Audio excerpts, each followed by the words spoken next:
Hello दोस्तों, 24 examiner में आपका स्वागत है। दोस्तों, हम लोग की ये 6वीं क्लास है। हम लोग क्या कर रहे हैं, पहले 2024 में जो पूछे गए प्रश्न हैं एलपी और टेक्नीशियन के, उसके प्रश्नों को हल कर रहे हैं। ठीक, तो हम लोग क्या है, फिजिक्स हल कर रहे हैं। ठीक है दोस्तों, और ये इसमें क्या इन प्रश्नों को आप जरूर पढ़ें, क्योंकि ये आने वाले एग्जाम के लिए क्या होंगे, इम्पोर्टेंट होंगे। ठीक है दोस्तों, क्योंकि 2024 में पीछे पिछले वर्षों के पूछे हुए प्रश्न है, 2024-25 में ये एलपी टेक्नीशियन में पूछे जा सकते हैं प्रश्न। तो ठीक है, तो आप वीडियो के लास्ट तक बने रहिएगा। चलिए हम लोग स्टार्ट करते हैं। हम लोग का 76 नंबर क्वेश्चन है। हम लोगों ने पिछले 1 से 75 तक क्वेश्चन को हल कर लिया है। हम लोग अब 76 से हल कर रहे हैं इसको। तो 5 सेंटीमीटर ऊंचाई वाली एक वस्तु के लिए उत्तल दर्पण द्वारा उत्पन्न आवर्धन 0.2 है। यहाँ प्रतिबिंब की ऊंचाई है, तो हम लोग को प्रतिबिंब की ऊंचाई निकालना है। ठीक, तो हम लोग को क्या होता है, आवर्धन बराबर क्या होता है हम लोग का, तो आवर्धन आवर्धन बराबर हम लोग को क्या हो जाएगा, आवर्धन बराबर क्या हो जाता है हम लोग का, प्रतिबिंब की ऊंचाई। तो प्रतिबिंब की ऊंचाई अब बटा में वस्तु की ऊंचाई, वस्तु की ऊंचाई। ठीक, तो हम लोग को क्या दिया है, 5 मीटर ऊंची ऊंचाई वाली किसी वस्तु के लिए, तो वस्तु की ऊंचाई हम लोग को क्या दे रखा है, यहाँ पर 5 हो जाएगा। ठीक, और आवर्धन हम लोग का 0.2 दे रखा है, तो यहाँ पर आवर्धन क्या हो जाएगा, 0.2। तो यहाँ पर डायरेक्ट गुणा हो जाएगा, तिरछा तिरछी। ठीक, तो क्या हो जाएगा हम लोग का, 5×10 हो जाएगा, यानी कि 1 सेंटीमीटर। तो हम लोग का आंसर क्या आ जाएगा, आंसर हो जाएगा बी, यानी कि 1 सेंटीमीटर। ठीक, तो उसी प्रकार ये 2022 में पूछा हुआ क्वेश्चन। ठीक, ये 2024 में, तो आप क्वेश्चनों को अच्छे तरीके से देखें, क्योंकि रिपीट किया हुआ क्वेश्चन है। ठीक, तो आवर्धन का फार्मूला याद रखिएगा। आवर्धन बराबर क्या हो जाएगा हम लोग का, प्रतिबिंब की ऊंचाई बटा में वस्तु की ऊंचाई का भी फार्मूला होता है। एक आवर्धन बराबर होता है, एक माइनस भी अपन यू भी होता है। ठीक, अवतल दर्पण के लिए। ठीक, तो इसको भी याद ध्यान रखिएगा। तो यहाँ पर क्या आ जाएगा हम लोग का, इसमें 2022 में जो पूछा है ग्रुप डी का, उसको देख लेते हैं। 1 सेंटीमीटर ऊंचाई वाली एक वस्तु की ध्रुव से उपयुक्त दूरी पर रखे जाने वाले अवतल दर्पण द्वारा आवर्धन 2 है, प्राप्त होगी होता है प्रतिबिंब की ऊंचाई। इसमें भी क्या पूछ रहा है, प्रतिबिंब की ऊंचाई। तो आवर्धन क्या दे रखा है हम लोग का, आवर्धन 0, आवर्धन दे रखा है 2, बराबर क्या हो जाएगा, ये हम लोग को निकालना है ऊंचाई। ठीक, अवस्था में वस्तु की ऊंचाई कितनी दे रखा है, 1, तो हम लोग का क्या हो जाएगा, यहाँ पर इसका एक्स का मान कितना आ जाएगा, यानी 2। तो हम लोग का आंसर क्या हो जाएगा, आंसर हो जाएगा यानी कि सी। ठीक, तो इसका आंसर हो जाएगा सी, इसका आंसर हो जाएगा हम लोग का बी। ठीक, तो आप लोग आवर्धन का फॉर्मूला याद रखिएगा। आवर्धन बराबर क्या हो जाएगा, हम प्रतिबिंब की ऊंचाई बटा में वस्तु की ऊंचाई। ठीक, अब चलिए हम लोग आगे बढ़ते हैं। अब हम लोग का 77 नंबर क्वेश्चन है। किसी दिए गए गोलीय दर्पण के वक्रता केंद्र और ध्रुव को जोड़ने वाली रेखा को कहा जाता है। तो हम लोग को गोलीय दर्पण दे रखा है, तो वक्रता केंद्र और ध्रुव को जोड़ने वाली रेखा को हम लोग क्या कहते हैं। ठीक, तो पहले हम लोग देख लेते हैं गोलीय दर्पण, ये हम लोग का उत्तल दर्पण और अवतल दर्पण। हम लोग का गोलीय दर्पण दो प्रकार के होते हैं, उत्तल दर्पण और अवतल दर्पण। ठीक, उत्तल दर्पण में हम लोग का नवोदय कहते हैं, और उत्तल दर्पण को हम उन्नतोदार कहते हैं। ठीक, तो हम लोग का अवतल दर्पण क्या होता है, धंसा हुआ होता है। ठीक, और उत्तल दर्पण हम लोग का क्या होता है, ऊपर उठा हुआ होता है। ठीक, इसको ध्यान रखिएगा। 2022 में ये पूछा हुआ क्वेश्चन है, गोलीय दर्पण के मुख्य अक्ष के बारे में निम्न में से कौन सा कथन सत्य है। तो बताना इसमें से कौन सा कथन सत्य है मुख्य अक्ष के बारे में। ठीक, तो इसमें दे रखा है, पहला यह दर्पण पर अभिलंब होता है। दूसरा है, आपतन बिंदु हमेशा मुख्य अक्ष पर स्थित होता है। मुख्य फोकस हमेशा मुख्य अक्ष पर स्थित होता है। तो आंसर क्या है, आंसर हो जाएगा बी, यानी कि 1 एंड तीसरा सही है। ठीक, तो हम लोग का क्या दिया, पहला एक, यह दर्पण पर अभिलंब होता है। तो क्या होता है, एक मुख्य अक्ष के बारे में क्या होता है, यह दर्पण पर क्या होता है, एक अभिलंब होता है। और तीसरा आएगा, मुख्य अक्ष हमेशा मुख्य अक्ष पर स्थित होता है। तो मुख्य फोकस क्या होता है, तो मुख्य अक्ष पर स्थित होता है। तो इसका क्या आ जाएगा आंसर, आंसर हो जाएगा बी, यानी कि 77 का आंसर क्या आ जाएगा, बी, यानी कि मुख्य अक्ष पर हम लोग का वक्रता केंद्र और ध्रुव को जोड़ने वाली रेखा को हम लोग को मुख्य अक्ष कहते हैं। ठीक, जाना जाता है इसको, इसको ध्यान रखिएगा। अब हम लोग का 78 नंबर क्वेश्चन है। जब किसी वस्तु को अवतल दर्पण के सामने 120 सेंटीमीटर की दूरी पर रखा जाता है, तो दर्पण की वक्रता केंद्र पर वास्तविक प्रतिबिंब बनता है। दर्पण द्वारा उत्पन्न आवर्धन है, तो हम लोग को आवर्धन बताना है इसमें से। ठीक। तो आवर्धन क्या होता है, यानी मैग्नीफिकेशन, यानी इसको m से दर्शाते हैं। तो आवर्धन क्या होता है, तो माइनस बी अपान यू हमने बताया अभी। ठीक। वही वस्तु की ऊंचाई यानी प्रतिबिंब की ऊंचाई बटा में वस्तु की ऊंचाई। ठीक। तो m क्या है, माइनस भी माइनस रहेगा आवर्धन, तो वास्तविक उल्टा और प्रतिबिंब बनेगा। ठीक। अगर हम लोग का आवर्धन क्या है, माइनस है, तो वास्तविक उल्टा और प्रतिबिंब बनेगा। ठीक है, क्वेश्चन पूछा भी हुआ है। और हम लोग का प्लस रहेगा आवर्धन, हम लोग का काल्पनिक और सीधा प्रतिबिंब बनता है, काल्पनिक सीधा और आभासी। तो हम लोग का काल्पनिक सीधा और आभासी प्लस रहेगा, माइनस रहेगा तो वास्तविक उल्टा बनेगा। ठीक। वही आवर्धन m बराबर 1 के रहेगा तो समान आकार का प्रतिबिंब बनेगा। ठीक। तो ये भी क्वेश्चन पूछा है। अगर आवर्धन 1 है तो हम लोग कैसा प्रतिबिंब बनेगा, तो समान आकार का प्रतिबिंब बनेगा। यदि आवर्धन 1 से बड़ा है हम लोग का, तो बड़ा आकार का प्रतिबिंब बनेगा। तो हम लोग का आवर्धन अगर 1 से बड़ा हो जाएगा तो हम लोग का प्रतिबिंब कैसे बनेगा, तो बड़ा आकार का प्रतिबिंब बनेगा। अगर हम लोग का आवर्धन 1 से छोटा हो गया, 1 से छोटा यानी कि 1 से बड़ा हो जाएगा हम लोग का आवर्धन, यानी कि 1 से छोटा हो जाएगा हम लोग का, तो छोटा आकार का प्रतिबिंब बनेगा। ठीक। तो आवर्धन 1 से छोटा हो जाएगा तो हम लोग का, छोटा प्रतिबिंब बनेगा। अगर आवर्धन 1 से बड़ा हो जाएगा तो हम लोग का बड़ा आकार का प्रतिबिंब बनेगा। ठीक। तो इसको ध्यान रखिएगा। तो उत्तल दर्पण का आवर्धन हमेशा क्या होता है, 1 से कम होता है। तो उत्तल दर्पण का हम लोग का आवर्धन क्या होता है, 1 से छोटा होता है। ठीक है दोस्तों। यही यहाँ पर क्वेश्चन पूछ दिया है, एक वस्तु अभिसारी लेंस 25 सेंटीमीटर की दूरी पर रखी गई है। लेंस से 30 सेंटीमीटर की दूरी पर वस्तु की वास्तविक और उल्टा प्रतिबिंब निर्मित होता है। लेंस द्वारा उत्पन्न आवर्धन किसके बराबर है, तो यहाँ पर फिर आवर्धन पूछ दिया है। ठीक। आवर्धन बराबर हम लोग क्या पढ़े, m बराबर क्या है, माइनस बी अपान यू। तो माइनस बी अपन कितना, माइनस बी कितना दिया है, तो 30। ठीक। और यहाँ माइनस हो जाएगा। अभी यू कितना दिया हम लोग का, यू दिया हम लोग का 25। तो हम लोग का क्या कट कर जाएगा, 6/5 यानी कि -6/5। आंसर क्या आ जाएगा, आंसर हो जाएगा बी। ठीक। इसका आंसर बी हो जाएगा और इसका आंसर हो जाएगा बी। ठीक। इसका भी आंसर हो जाएगा बी यानी कि -1। तो वास्तविक दर्पण के वक्रता केंद्र पर वास्तविक प्रतिबिंब बनता है। तो वास्तविक और उल्टा प्रतिबिंब के लिए हम लोग का क्या है, -b। ठीक। तो हम लोग का -1 हो जाएगा। ठीक। अब हम लोग का 79 नंबर क्वेश्चन है, किसी अवतल दर्पण में प्रकाश के परावर्तन के मामले में जब प्रकाश की एक समानांतर किरण परावर्तक सतह पर आपतित होती है तो परावर्तित प्रकाश डैश प्रतीत होता है, हम लोग को बताना है। ठीक। तो हम लोग पहले इन क्वेश्चनों को देखते हैं। 2022 में पूछा हुआ क्वेश्चन है, फिर 2022 में, तो ये रिपीट हुआ क्वेश्चन है, 2024 में वही क्वेश्चन पूछा है। पहले हम लोग 2022 वाले क्वेश्चन को देखते हैं। किसी बिंदु स्रोत से आने वाले प्रकाश एक अवतल दर्पण द्वारा समानांतर प्राप्त होता है। प्रकाश स्रोत कहाँ स्थित है, तो हम लोग का प्रकाश स्रोत कहाँ पर स्थित है, तो फोकस पर स्थित है। ठीक। यानी कि किसी बिंदु स्रोत से आने वाला प्रकाश जब एक अवतल दर्पण के समानांतर प्राप्त होता है तो वो किससे आता है, तो फोकस पर आता है। ठीक। जैसे एक बिंदु स्रोत से प्रकाश किरणें अवतल दर्पण के साथ-साथ उत्तल लेंस पर आपतित होती है, तो प्राप्त होने वाले प्रकाशपुंज समानांतर होते हैं और प्रतिबिंब अनंत पर बनता है। तो यू क्या है हम लोग का, वही क्या है, वस्तु की दूरी है। बी क्या है हम लोग का, प्रतिबिंब की दूरी है। एफ क्या है हम लोग का, फोकस दूरी है।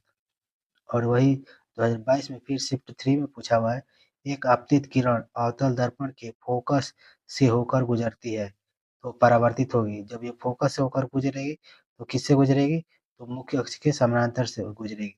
यानी कि मुख्य अक्ष के समानांतर से गुजरेगी जब फोकस पर होगी। अगर फोकस पर होगी तो मुख्य अक्ष के समानांतर, मुख्य अक्ष पर होगी तो फोकस के समानांतर। ठीक। तो उसी प्रकार इसका 79 का आंसर क्या आ जाएगा, आंसर हो जाएगा डी, यानी कि मुख्य अक्ष मुख्य फोकस पर अपसरित होगी। तो क्या हो जाएगा, परावर्तक सतह आपतित होती है तो परावर्तित प्रकाश कहाँ प्रतीत होता है, तो मुख्य फोकस पर अपसरित होता है। ठीक। अब हम लोग का 80 नंबर क्वेश्चन है, एक उत्तल दर्पण में प्रकाश के परावर्तन के मामले में जब प्रकाश की एक समानांतर किरण परावर्तक सतह पर आपतित होती है तो परावर्तित प्रकाश डैश प्रतीत होता है। तो हम लोग को बताना है परावर्तित प्रकाश कैसे प्रतीत होता है। जब उत्तल दर्पण के परावर्तक के मामले में जब प्रकाश किरण क्या है, एक समानांतर किरण यानी परावर्तक सतह पर आपतित होती है तो परावर्तित प्रकाश किरण अप्रतीत होता है। तो हम लोग को कैसा प्रतीत होगा, तो मुख्य फोकस के अपसरित होगा। अभी हम लोगों ने पिछले पढ़ा था। ठीक। तो मुख्य फोकस पर अपसरित होगा। ठीक। तो अवतल दर्पण का देखते हैं उपयोग। तो जैसे इसे अभिसरी दर्पण कहते हैं। तो अवतल दर्पण को हम क्या कहते हैं, तो अभिसारी दर्पण कहते हैं। और ये हम लोग का परावर्तक दर्पण है और सकेंद्रीय दर्पण। और उत्तल दर्पण को हम लोग क्या कहते हैं, तो अपसारी दर्पण कहते हैं। अब हम लोग अवतल दर्पण का उपयोग कहाँ होता है, तो गाड़ी के हेडलाइट में, दाढ़ी बनाने वाले दर्पण में अवतल दर्पण का, सोलर प्लेट में अवतल दर्पण, सर्च लाइट में अवतल दर्पण, लेजर लाइट में, आँख का डॉक्टर में भी लेजर क्या होता है, अवतल दर्पण का उपयोग करते हैं। दांत का डॉक्टर अवतल दर्पण का प्रयोग करता है। कान का डॉक्टर भी अवतल दर्पण, नली का डॉक्टर भी अवतल दर्पण का प्रयोग करता है। ईएनटी ईयर, नोज और थ्रोट में भी क्या करता है, तो अवतल दर्पण का प्रयोग करता है। और परावर्तक दूरबीन में भी क्या होता है, अवतल दर्पण का प्रयोग करता है। तो अवतल दर्पण का प्रयोग ज़्यादा जगह होता है, जबकि उत्तल दर्पण का प्रयोग कम होता है। रोड पर लगे परावर्तक लैंप पर और गाड़ी में पश्च दृश्य देखने के लिए बिखराव दर्पण क्या होता है, उसमें सिर्फ उत्तल दर्पण का प्रयोग होता है। यानी गाड़ी के पश्च में और रोड लाइटों पर परावर्तक लैंप में उत्तल दर्पण का प्रयोग होता है। तो इन दोनों को याद रखिएगा, अवतल दर्पण और उत्तल दर्पण का प्रयोग कहाँ-कहाँ पर होता है। क्योंकि पूछा हुआ क्वेश्चन है, ये सारे क्वेश्चन कहीं न कहीं पूछा हुआ है, तो इसको ध्यान रखिएगा। अब हम लोग का 81 नंबर क्वेश्चन है, 2.5 मीटर प्रति सेकंड स्क्वायर पर 10 किलोग्राम द्रव्यमान को त्वरित करने के लिए आवश्यक बल की मात्रा है। हम लोग को बल की मात्रा निकालना है। तो हम लोग का बल का फार्मूला क्या होता है, तो F बराबर क्या होता है, तो ma होता है, ठीक, यानी द्रव्यमान गुणित त्वरण। तो हम लोग का द्रव्यमान दे रखा है 10 और गुणित 2.5 यानी त्वरण दे रखा है 2.5। तो गुणा करने पर कितना आ जाएगा, तो 25 हो जाएगा, ठीक। हम लोग का कितना हो जाएगा, बल का मात्रा क्या होता है, तो न्यूटन में हो जाएगा, ठीक। तो 25 न्यूटन हम लोग का आंसर हो जाएगा, ठीक, यानी कि डी आंसर सही है। उसी प्रकार आरआरबी जेईई सीनियर सेक्शन 2013 में पूछा हुआ है क्वेश्चन, तो ये भी फार्मूला पर लग जाएगा। हम लोग का गुणा करने पर क्या आ जाएगा, एफ बराबर क्या एम ए पर हो जाए, लग जाएगा ये भी, ठीक। तो 20 चौकी कितना हो जाएगा, 80, यानी कि 80 न्यूटन हम लोग का आंसर हो जाएगा, ठीक। ये हो जाएगा आंसर।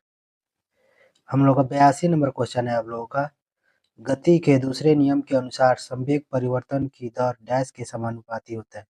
तो संवेग परिवर्तन की दर किसके समानुपाती होता है, तो एफ बराबर क्या होता है हम लोग का एम ए, यानी कि हम लोग क्या आ जाएगा, संवेग परिवर्तन की दर किसके समानुपाती होता है, तो बल के समानुपाती होता है, ठीक। यानी कि आंसर क्या हो जाएगा सी, यानी कि गति का दूसरा नियम हमसे हम लोग क्या पता प्राप्त होता है, तो एफ बराबर एम ए प्राप्त होता है, ठीक। तो इसको ध्यान रखिएगा, गति के दूसरे नियम से क्या प्राप्त होता है, एफ बराबर एम ए, ठीक। और संवेग परिवर्तन की दर किसके समानुपाती होता है, तो बल के समानुपाती होता है। हम लोग का 83 नंबर क्वेश्चन है, जब कोई मोटरसाइकिल कार तेज चाल से तीक्ष्ण मोड़ पर मुड़ती है तो हम एक और झुकने लगते हैं। यह उदाहरण गति के किस नियम पर आधारित है। तो हम लोग जब तेज तीक्ष्ण यानी तेज चाल से चलते हैं तो कोनों पर हम क्या मोड़ने लगते हैं, तो किस गति के नियम पर आधारित है ये हम लोग का, तो हम लोग का ये किसकी गति के नियम पर आधारित है, तो आंसर क्या आ जाएगा हम लोग का, पहले हम लोग देखते हैं न्यूटन की गति का पहला या नियम या जड़त्व का नियम भी कहते हैं या गैलीलियो का नियम। तो गैलीलियो का नियम, जड़त्व का नियम या तो न्यूटन की गति का पहला नियम भी कहते हैं। ये क्या है, न्यूटन की गति का पहला नियम को हम लोग जड़त्व का नियम भी कहते हैं, गैलीलियो का नियम भी कहते हैं, ठीक। तो इसको ध्यान रखिएगा। जैसे नियम क्या कहता है हम लोग का, इस नियम के अनुसार अगर कोई वस्तु स्थिर है तो वो स्थिर रहना चाहेगी, यदि वो गति में है तो गति में रहना चाहेगी, जब तक उस पर कोई वायु बल ना लगे। तो चलती हुई बस में अचानक ब्रेक लगने से यात्री आगे की ओर झुकना है, क्या है, इसका उदाहरण है न्यूटन के प्रथम नियम का। रुकी हुई गाड़ी के अचानक चल पड़ने पर यात्री पीछे की ओर झुकना, ये क्या है, गति का पहला नियम है। दरी को छड़ी से पीटने पर धूल कणों का गिरना क्या है, ये भी गति का पहला यानी न्यूटन के गति का पहला नियम है। पेड़ पौधों के टहनियों को हिलाने पर से फूल या पत्तों का गिरना क्या है, गति का पहला नियम है। या एक गिलास के ऊपर पेपर रखा हो, उसके ऊपर एक सिक्का रख दिया जाता है तो पेपर को खींचने के बाद सिक्का गिलास में गिर जाएगा, ये भी क्या है, पहला नियम है, न्यूटन की गति का पहला नियम।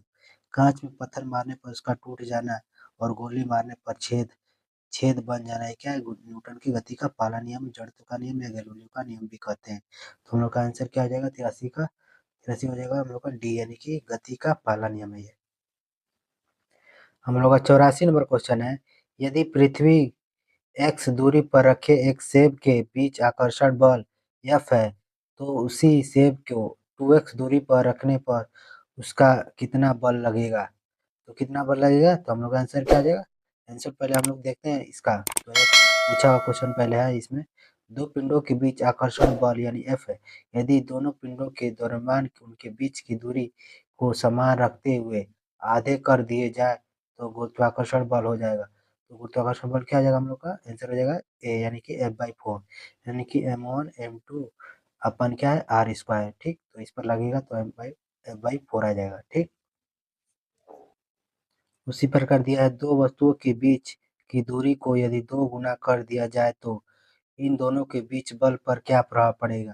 तो बल पर क्या कितना प्रभाव पड़ेगा, तो गुरुत्व बल हम लोग को 4 गुणन से कम हो जाता है, गुरुत्व बल 4 गुणन से कम हो जाएगा। तो हम लोग का इसका क्या आ जाएगा, x दूरी पर रखे एक सेब को आकर्षण बल F है, तो उसी सेब को 2x दूरी पर रखने पर कितना हो जाएगा, तो हम लोग का आंसर हो जाएगा F/4 हो जाएगा। ठीक, तो इसको ध्यान रखिएगा।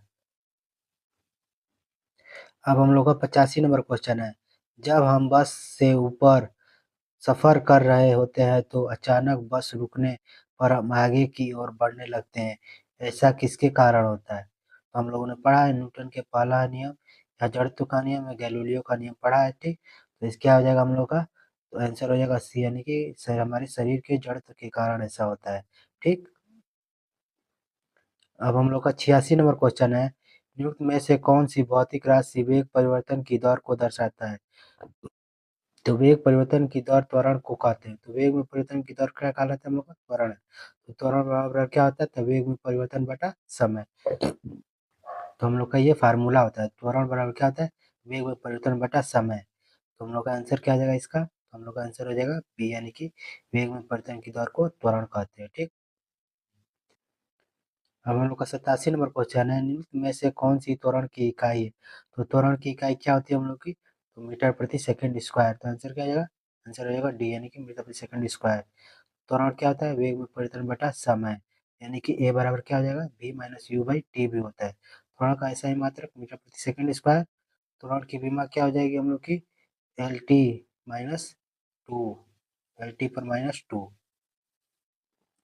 88 नंबर क्वेश्चन हम लोग को, निम्न विकल्पों में से युग्म का चयन कीजिए, विकल्पों में से सही बताना है इसमें से। तो वस्तु अपनी गति स्थिति के बदलने के लिए प्रतिरोध करती है, वस्तु द्वारा अपनी गति की स्थिति को बदलने के लिए प्रतिरोध गुरुत्वाकर्षण है, वस्तु द्वारा अपनी गति की स्थिति को बदलने के लिए विरोध यानी प्रतिरोध जड़त्व है। तो हम लोग का जड़त्व हो जाता है, क्योंकि पृथ्वी द्वारा वस्तु द्वारा अपनी गति को स्थिति को बदलने के लिए जड़त्व का प्रयोग करता है। ठीक, गुरुत्वाकर्षण नहीं होता है, ना ही प्रतिरोध, ना ही प्रतिरोध संवेग। ठीक, तो हम लोग आंसर क्या जाएगा, आंसर हो जाएगा सी। हम लोगों ने जड़ तो पढ़ा भी, यदि किसी पदार्थ का वह गुण है जिसके कारण वो पदार्थ अपने अवस्था परिवर्तन का विरोध करता है, अर्थात स्थिर है तो वह स्थिर रहना चाहेगी, यदि वह गति में है तो गति में रहना चाहेगी। अब हम लोग का 89 नंबर क्वेश्चन है, किसी वस्तु के विस्थापन का मान शून्य होने के लिए निम्न में से कौन सी स्थिति आवश्यक है। तो विस्थापन का मान शून्य होने के लिए किस किस कौन सी स्थिति आवश्यक है हम लोग का, तो आंसर क्या आ जाएगा, आंसर हो जाएगा सी, यानी कि जब वस्तु प्रारंभिक और अंतिम स्थिति क्या हो समान हो तो वो क्या आ जाएगी, उस स्थिति में शून्य हो जाएगी, वस्तु के विस्थापन का मान क्या हो जाएगा, शून्य हो जाएगा। ठीक, तो किसी वस्तु को 5 मीटर की ऊंचाई में फेंका जाता है और वह वस्तु पुनः पूर्वावस्था में आ जाती है, तो दूरी और विस्थापन का अनुपात क्या होगा, तो विस्थापन तो शून्य हो क्योंकि वो गया फिर उसी पर आ गया, और दूरी क्या हो जाएगा, दूरी गया और फिर आया तो वहाँ पर दूरी हो जाएगी 10 मीटर। ठीक, हम लोग का अब 90 नंबर क्वेश्चन है, 0.5 केजी द्रव्यमान की एक गेंद को ऊपर की ओर ऊर्ध्वाधर फेंका जाता है, यह 20 मीटर की ऊंचाई तक जाती है, गेंद का प्रारंभिक वेग क्या हुआ, यानी प्रारंभिक वेग यानी कि u बराबर हम लोग को बताना है। ठीक, v बराबर दे रखा है हम लोग को, v बराबर क्या हो जाएगा हम लोग का यहाँ पर 0, क्योंकि अंतिम वेग 0 हो जाएगा, और ये ठीक, और g बराबर हम लोग का 10 दिया है। ठीक, और s बराबर हम लोग का कितना है, 20 मीटर दे रखा है, 20 मीटर। ठीक, तो हम लोग का फार्मूला क्या होता है, ठीक, तो v स्क्वायर बराबर यू स्क्वायर माइनस 2 GS। ठीक, तो इसी पर लगेगा। ठीक, तो हम लोग लगाते हैं इसको। ठीक, तो हम लोग का दे रखा है v बराबर क्या आ जाएगा, v हम लोग का क्या है, 0 है। ठीक, यू स्क्वायर हम लोग को निकालना है, 2 गुणते जी दे रखा है 10, और s का मान कितना रखा है 200, अरे यानी कि 20, तो हम लोग का यू स्क्वायर बराबर क्या बनेगा, 2 2 दूनी के 4 यानी कि 400। तो u हम लोग का u माइनस है हम लोग का, यहाँ पर माइनस होगा, ठीक। तो u बराबर क्या हो जाएगा हम लोग का, यानी कि 20, ठीक।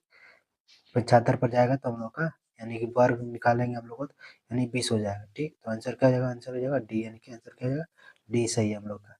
उसी प्रकार ये ग्रुप बी 2014 में इसी प्रकार पूछा हुआ है, ठीक। तो इस फार्मूले को याद रखिएगा, बी स्क्वायर बराबर you square minus 2 G S.